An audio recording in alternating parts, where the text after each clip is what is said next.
I worked 2 jobs just to survive, until one night changed. How I saw everything, I used to measure my life in hours, not in years, not in milestones, not in achievements, hours. How many hours I had left before my next shift, how many hours I could sleep, how many hours I needed to survive the week. That was my reality, not something I imagined, not something temporary. My life. My name is Jason Miller. And for a long time, I lived a life that looked normal from the outside. But inside, it was something else entirely.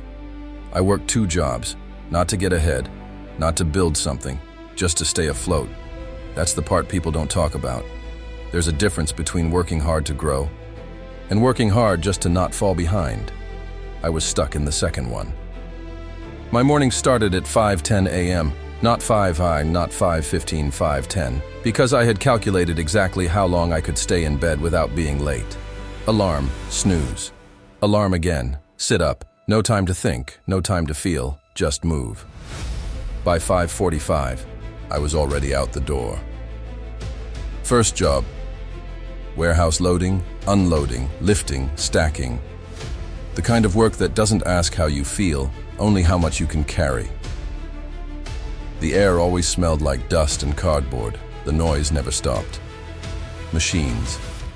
Voices. Metal. Against metal. For 8 hours, my body moved on autopilot.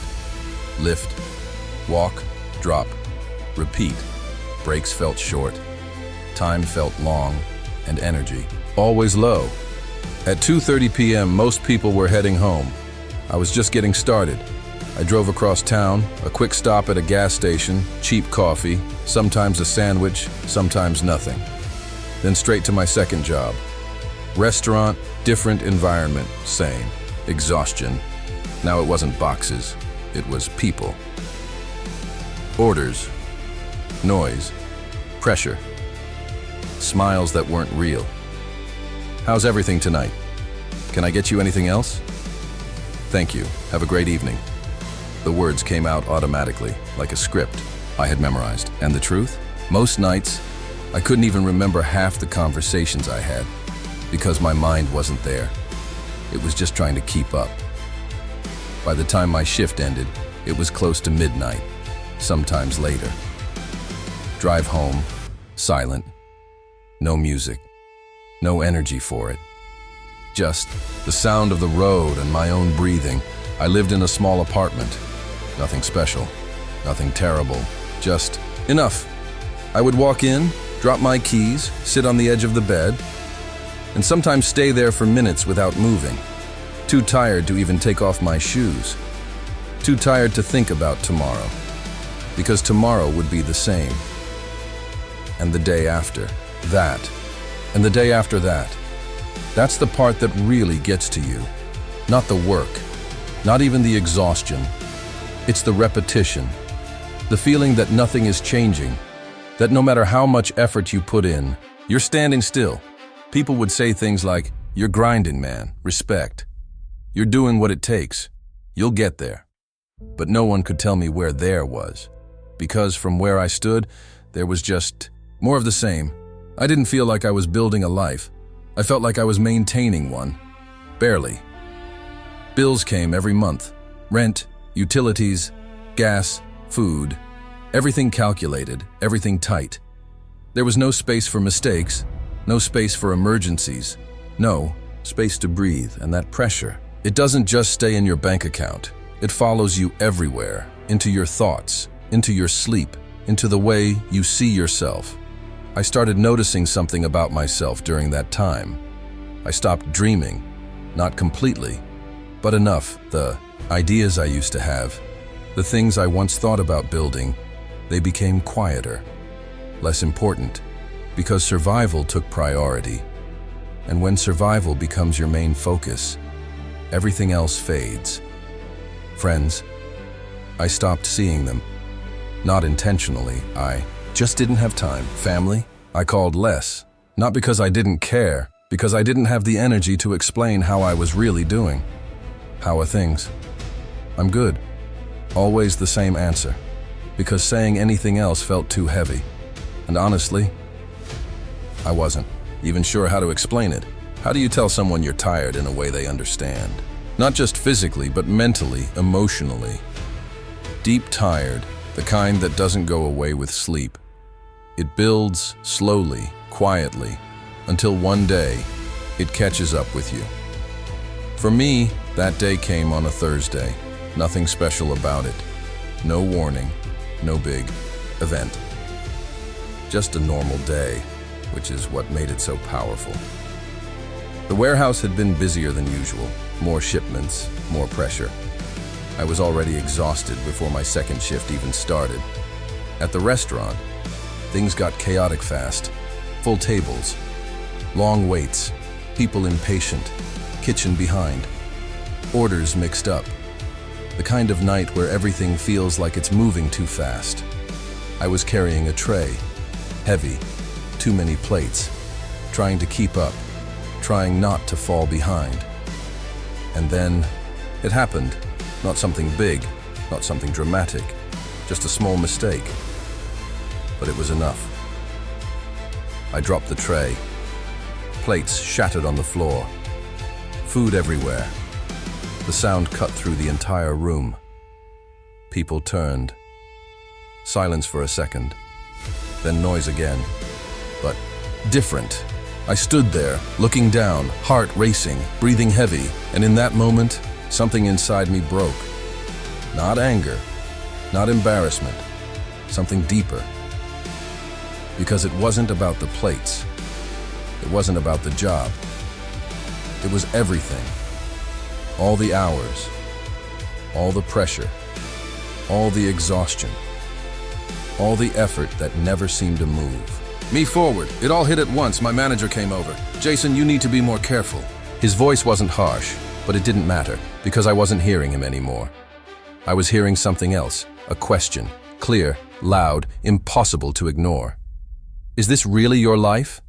I finished the shift, said nothing, did my job, like always. But inside, everything felt different. When I walked out that night, the air felt colder, the city felt quieter, and for the first time in a long time, I didn't rush to my car, I just stood there, thinking, because something had changed, and I knew it. I couldn't go back to not seeing it, not feeling it, not questioning it. Because once you ask yourself that question, there's no going back. And what happened later that night was the moment that forced me to face everything I had been avoiding. The moment that changed how I saw my life, and everything I thought I had to accept. That night didn't end when I got home. Normally I would walk in, drop everything and fall into bed like my body had no choice. But not that night. Something was different. I unlocked the door, stepped inside, and just stood there for a moment, keys still in my hand, shoes still on. The apartment was quiet, too quiet, and for the first time in a long time, I actually felt it. The silence. Not peaceful, empty. I walked over to the kitchen, grabbed a glass of water, took a sip, and then just leaned against the counter. My body was tired, but my mind was wide awake. That question from earlier wouldn't leave. Is this really your life? I tried to shake it off, tried to tell myself it was just a bad day, that everyone has moments like that, that tomorrow would feel normal again. But something inside me knew the truth. This wasn't just about one day. It was about every day. And I had been ignoring it for too long. I walked into my room, sat on the edge of the bed, and instead of lying down, I reached for my phone, not to scroll, not to distract myself, but to check something I hadn't looked at in years, my old photos. I don't even know why I opened them. Maybe I was trying to remember something. Maybe I was, trying to find something I had lost. I started scrolling. Pictures from years ago, me with friends, laughing, relaxed, alive. Trips I barely remembered, moments that felt lighter. And then I stopped on one photo. It was old, really old. I must have been in my early 20s, standing in front of a small whiteboard, smiling, confident. On that board, there were words written, ideas, plans, things I wanted to build. I stared at it for a long time because I remembered that version of me.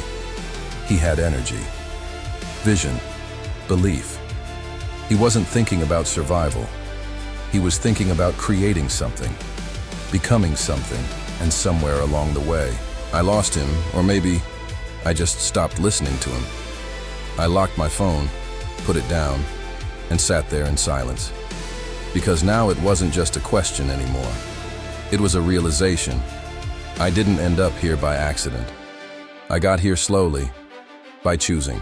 Safe over meaningful, by choosing stability over growth, by telling myself later too many times, and now, later had turned into years. That realization hurt, not in a loud way, in a quiet, heavy way, the kind that sits in your chest and doesn't move. I looked around my room, at everything I had built, and for the first time, it didn't feel like success. It felt like something else, like I had built a life that worked but didn't fit. That night, I didn't sleep much. I kept thinking, replaying everything, trying to understand how I got here, but more importantly, what I was going to do about it. Because now I had a choice. I could ignore this feeling, push it down, go back to my routine and pretend nothing had changed, or I could face it, even if it meant disrupting everything, even if it meant risking the little stability I had. That's the hardest part, because when you don't have much, even small risks feel big. I finally fell asleep for a couple of hours. Then the alarm went off again. 10 a.m., same sound, same routine, but I wasn't the same. Got up, got dressed, went to work, but everything felt different. Not because the environment changed, because I was seeing it clearly now. Every movement, every task, every hour, I could feel the weight of it, not physically, mentally, because now I knew this wasn't where I wanted to stay. Around midday, something unexpected happened. I was on break, sitting outside, behind the warehouse. Cold air, concrete bench, just me. That's when an older guy sat down next to me. His name was Carl. We had worked in the same place for years, but we never really talked much, just small things here and there. He looked at me for a moment and said, "You look different today." I shrugged, just tired. He nodded. "Yeah, but this is a different kind of tired." That caught my attention, because he was right. I looked at him. "What do you mean?" He took a slow breath. "I've seen that look before," he said. "In myself." I stayed quiet, listening. "Feels like you're somewhere you're not supposed to be anymore," he added. That hit hard, too accurate. I didn't even try to hide it. "Yeah," I said quietly. He nodded. "Yeah, I know that feeling." We sat there in silence for a moment. Then he said something I wasn't expecting. "I had a chance once," he said, "to do something different." I turned to him. "What happened?" He gave a small smile. I waited. That was it. No long explanation. No story, just 2 words. I waited, and somehow that said everything. "How long?" I asked.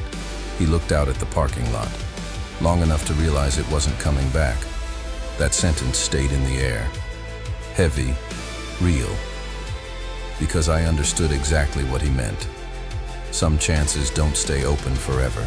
Some versions of your life expire. We sat there for a while longer. Then he stood up, finished his break. Before walking away, he looked at me and said, "Just don't wait too long." And then he left. I sat there alone, staring at the ground. Because now, it wasn't just my thoughts anymore. It was real. A warning from someone who had lived it, and in that moment, something became very clear. If I didn't change something soon, I was going to become him. Not because he was a bad person, but because he was someone who knew and didn't act. That hit deeper than anything else. That afternoon, I finished my shift. But my mind wasn't on the work. It was on one thing: decision, not a big one. Not something dramatic, but something real, because I knew now. Thinking wasn't enough. Feeling wasn't enough. Understanding wasn't enough. At some point, you have to move. That night, instead of going straight to my second job, I sat in my car for a few minutes, hands on the steering wheel. Heart beating, faster than normal, because I knew what I was about to do. Something small, but important. Something that would break the pattern. I reached over to the passenger seat, grabbed an old notebook I hadn't touched in years, and opened it. Blank pages, just like before. But this time, it felt different, because I wasn't just writing ideas. I was starting something. For real. And the first sentence I wrote was simple, but it changed everything. I'm not staying like this. That was it. No plan, no details, just a decision. And sometimes that's where everything begins.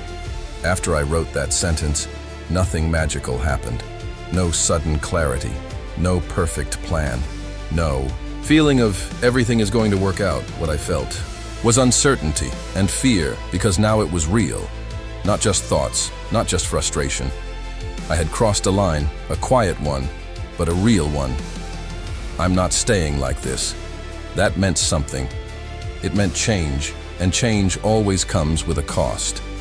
The next few days were strange. Externally, everything stayed the same. Same alarm, same shifts, same exhaustion, but internally, something had shifted.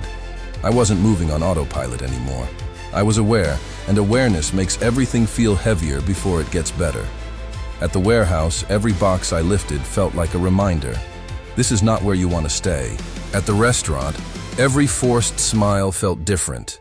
Not fake, just temporary. Like I was playing a role I knew I wouldn't keep forever. That mindset gave me energy in a strange way. Not physical energy, but direction. After my shifts, instead of collapsing into bed, I started doing something small. Just 1 hour. That's all I allowed myself. 1 hour before sleep. No distractions. No excuses. I would sit down with that notebook and my laptop and work on something. At first, it was messy. Ideas that didn't connect. Plans that didn't make sense. Things that felt too big, too unrealistic. That voice came back quickly. This won't work. You don't have time for this. You're already exhausted. And the worst one, you should have started years ago. That one hit the hardest because it felt true, but I didn't stop. Not because I was confident, because I was tired of staying the same. There's a difference. Confidence makes things easier, but pain makes things necessary. And I had reached that point. The point where staying the same hurts more than trying something new. Weeks passed. Slow progress. Very slow. Some nights I felt like I was moving forward. Other nights, it felt pointless. But I kept showing up. That was the only rule. Show up, even if it's messy, even if it's imperfect, even if it feels like nothing is happening. Just show up. And then, life tested that decision. Hard. It happened on a Monday. I remember because Mondays were always heavy. Long, slow, unforgiving. I had barely slept the night before. Too much on my mind. Too many thoughts. Too little rest. By the time I got to the warehouse, I already felt off, slower, less focused. And that's when it happened. I made a mistake, a bigger one this time. Misplaced a shipment, something important, something that caused delays, nothing catastrophic, but enough to get attention. My manager called me over, not angry, but serious. "Jason, what's going on with you lately?" I didn't answer right away, because I didn't have a simple answer. "I'm just tired," I said.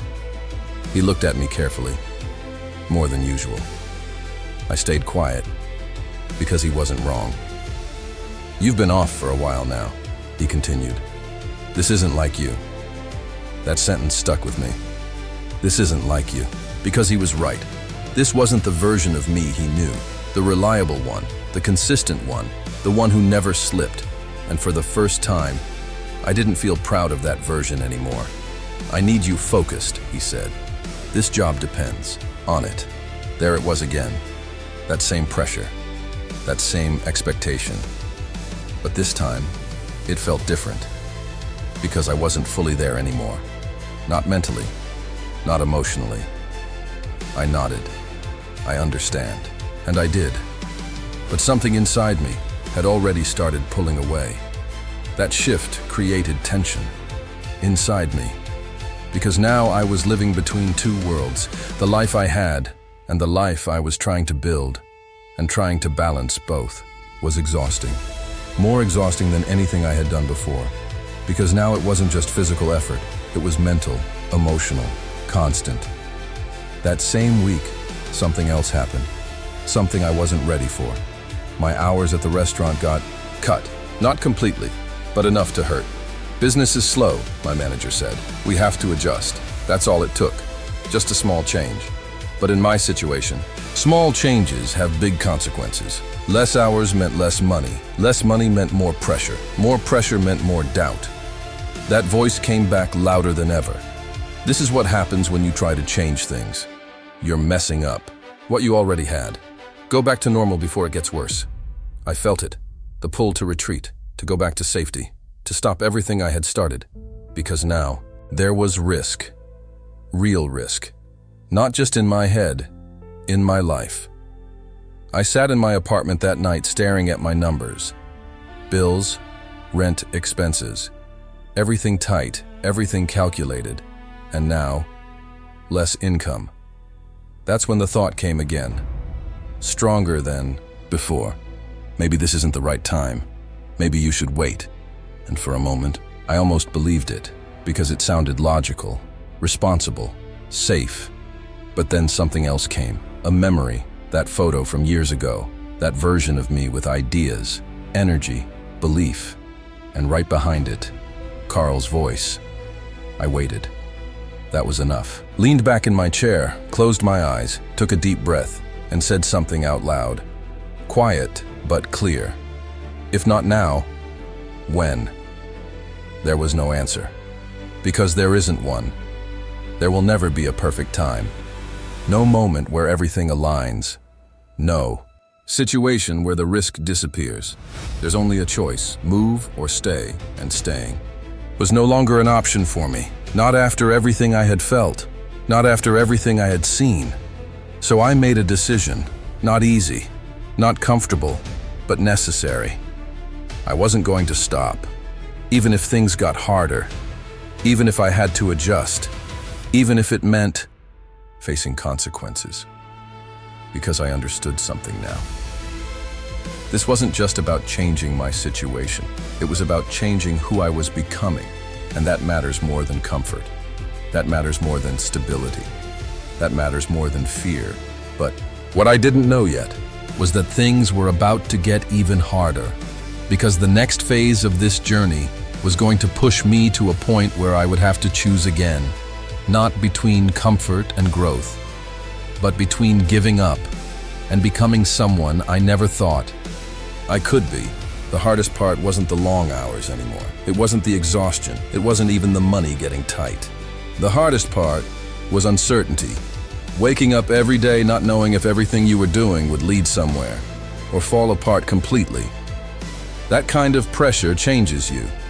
It forces you to confront things you've avoided for years. Your limits, your fears, your excuses. Everything comes to the surface. And for a while, it felt like I was drowning in it. Days blurred together. Work. Home. 1 hour at night trying to build something that still felt fragile. Sleep. Repeat. Some nights, I would sit there staring at my screen and feel nothing. No motivation, no clarity, just emptiness. And that voice would come back again. Stop. This isn't working. Go back to what you know. It didn't sound negative. That's what made it dangerous. It sounded reasonable. Like, it was trying to protect me, but I had learned something by then. Growth doesn't feel safe, it doesn't feel certain, it feels like this. Uncomfortable, messy, unclear. And if I walked away now, I would never know what was on the other side. Then came the moment that almost ended everything. It was late. I had just gotten home. Another long day. Another exhausting shift. I checked my account. Numbers lower than I expected. Bills higher than. I wanted everything tighter than before. I sat down slowly, phone still in my hand, and for the first time since I started, fear hit me hard. Not doubt, fear, real fear. What if I can't handle this? What if I lose everything trying to build something that might not even work? That thought stayed. It didn't pass. It grew. And suddenly, everything felt fragile. The apartment, the routine, the little stability I had left. All of it felt like it could collapse. I leaned forward, elbows on my knees, hands covering my face. And for a moment, I didn't feel strong. I didn't feel determined. I felt tired. Deeply tired. The kind of tired that makes you question everything. And that's when it came. The closest I had been to quitting. Not dramatic, not emotional, just quiet. I can't keep doing this. I said it out loud, and for a second, it felt like relief, like letting go of the pressure, like choosing safety again. I stood up, walked to the kitchen, grabbed a glass of water, stood there in silence. And then something unexpected happened. My eyes landed on the notebook, the same one I had opened weeks before, the same one where I had written, "I'm not staying like this." I walked back slowly, picked it up, opened it, and started flipping through the pages. Ideas, plans, messy notes, half-finished thoughts. Progress, small, imperfect, but real. And then I realized something. This wasn't nothing. This wasn't a waste. This was the beginning of something. Something I had built, with no guarantee, no support, no certainty, just effort, just consistency, just belief. Even when it was weak, I sat down again, notebook in my hands, and I asked myself one question. Not about success, not about money, not about results. Just one thing. Am I proud of this version of me? There was a pause. Then the answer came. Yes. And that changed everything, because for the first time in years, I wasn't measuring my life by comfort or stability or what made sense. I was measuring it by growth, by honesty, by movement, and that version of me, the one sitting there in that moment, was someone I respected. That mattered more than anything else, more than the fear, more than the uncertainty, more than the risk. So I made a decision, not loud, not emotional, but solid. I'm continuing. No, matter what. Not because I knew it would work, because I knew I wouldn't stop. That shift, that internal commitment, that's what changed everything. Because after that, I stopped negotiating with myself. I stopped asking, should I keep going? That question was already answered. Now it became, how far can I go? Weeks passed, then months, and slowly, things started changing. Not overnight, not dramatically, but noticeably. The work I was doing started reaching more people, small at first, then growing. Messages, feedback, opportunities, nothing huge, but consistent, and consistency builds momentum. Momentum builds results, and results change everything. One day I got a message, different from the others, someone who had been following what I was building. They wanted to work with me, pay me, for something I had created. I read it twice, then a third time, because it didn't feel real, not because it was big, but because it was proof. Proof that this was no longer just effort. It was becoming something real. That moment didn't make me rich. It didn't solve all my problems, But it did something more important. It confirmed that I wasn't stuck anymore, that I had moved, that I had changed direction from survival to creation. Months later, I was no longer working 2 jobs. Not because everything became easy, because I had built something strong enough to carry me forward. The day I left that second job, I didn't celebrate loudly. I didn't post about it. I just walked out, took a deep breath, and stood there for a moment. Because I remembered.